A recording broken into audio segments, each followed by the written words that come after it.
दोस्तों नमस्कार। तथागत गौतम बुद्ध का ज्ञान इतना अच्छा था कि तथागत बुद्ध पैदल चल के ही पूरे विश्व के लगभग 2/3 भाग पर अपने धम्म को फैला दिए। तथागत द्वारा अपने धम्म के उपदेश देते वक्त लोगों को बातें अच्छी तरह समझाने के लिए जिस कहानियों का कथाओं का उपयोग उपमा के तौर पर करते थे, उन्हीं कथा कहानियों को जातक कथा कहते हैं। आज की जातक कथा है वफादार बैल। यह कहानी धम्मोपदेश में इस बात को साबित करने के लिए था कि हमेशा आदमी को किए गए उपकार का बदला मेहनत से और पूरी लगन से देना चाहिए। कथा है एक गरीब बुढ़िया जो एक गांव में रहती थी, उसको किसी ने एक काले रंग का बछड़ा दे दिया था। बुढ़िया निसंतान थी, अपने घर में अकेली रहती थी। बछड़ा पाकर वह बहुत प्रसन्न हुई, उसके अकेलेपन का दुख दूर हो गया। यह बछड़े को पुत्र की तरह प्यार करती थी। घर में जो भी चावल रोटी होती वह पहले उसे खिलाती।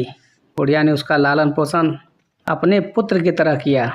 बड़ा होकर वह बछड़ा सुरमई काले रंग में निखार आ गया।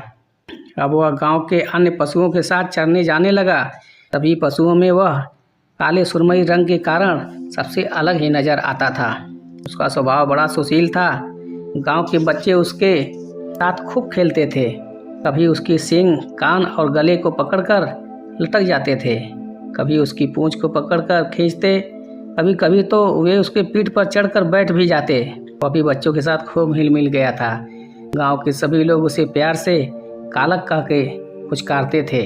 एक दिन उसने सोचा, मेरी माँ बहुत गरीब है, उसने मुझे बड़ी मुसीबत उठाकर बेटी की तरह पाला है। खुद भूखी रहकर मेरा पेट भरा है, मैं क्यों ना अब मजदूरी करके उसकी गरीबी दूर करूं। ऐसा विचार करके वह मजदूरी के लिए इधर उधर घूमता रहा। एक दिन एक सौदागर 500 बैलगाड़ियों में माल भरकर ले जा रहा था। गांव के पास एक बरसाती नाले को पार करते समय उसकी गाड़ियां नाले में दलदल के कारण फंस गई।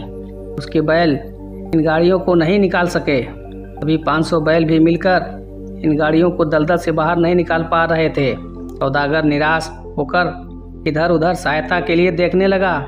उसने देखा कि पास के एक खेत में कुछ पशु चारा चर रहे हैं। उसने उनमें एक सुरमई काले रंग का सुडौल बलवान बैल भी देखा। सौदागर बैलों को अच्छी तरह जानता था। बैल को देखकर उसने सोचा, यह बैल अवश्य मुझे मुसीबत से निकाल सकता है। सौदागर ने वहाँ के ग्वालों से पूछा कि सुरमई काले रंग का जो बैल है उसका स्वामी कौन है? मैं इसे गाड़ियों में जोतकर दलदल से अपनी फंसी गाड़ियों को बाहर निकालना चाहता हूँ। यदि इसने मेरी गाड़ियाँ नाले के दलदल से बाहर निकाल दी तो मैं इसके स्वामी को उचित मजदूरी दूंगा।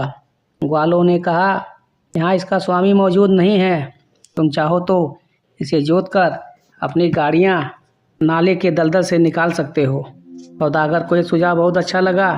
वह बैल के पास गया, उसने उसकी नाक के ऊपर रस्सी बांधी और उसे खींच कर ले जाने लगा, किंतु वह उसे खींच न सका।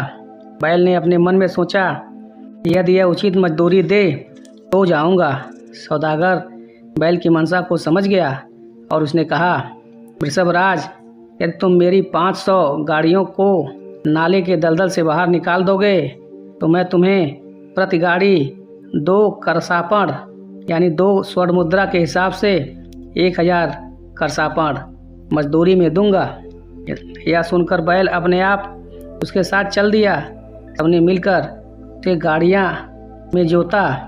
बैल ने अपने आगे के दोनों पैरों को अच्छी तरह जमीन में जमाया, अपनी गर्दन को तान कर आगे किया और जोर लगाकर एक ही झटके में सभी 500 गाड़ियों को नाले के दलदल से बाहर निकाल दिया। बैल के पराक्रम को देखकर सौदागर बहुत प्रसन्न हुआ, किंतु उसके मन में खोट आ गया। उसने 1000 करसापण के बजाय 500 करसापणों की पोटली बनाकर उसके गले में बांध दी। चतुर बैल सौदागर की बेईमानी को भांप गया। यह सौदागर अपने वायदे से मुकर रहा है। इसने निश्चित मजदूरी नहीं दी, मैं इसे यहाँ से जाने नहीं दूंगा। ऐसा अपने मन में सोच बैल सौदागर की बैलगाड़ियों के आगे जाकर खड़ा हो गया।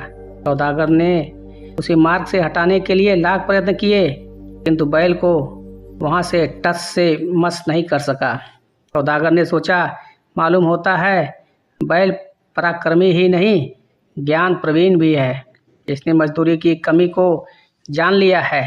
अब सौदागर ने उसके गले में पूरे 1000 करसापड़ों की पोटली बांधकर अपनी गलती की क्षमा याचना मांगते हुए कहा, वृषभराज, यह तेरी मेहनत की पूरी मजदूरी है, अब रास्ता छोड़ दो, मुझे जाने दो।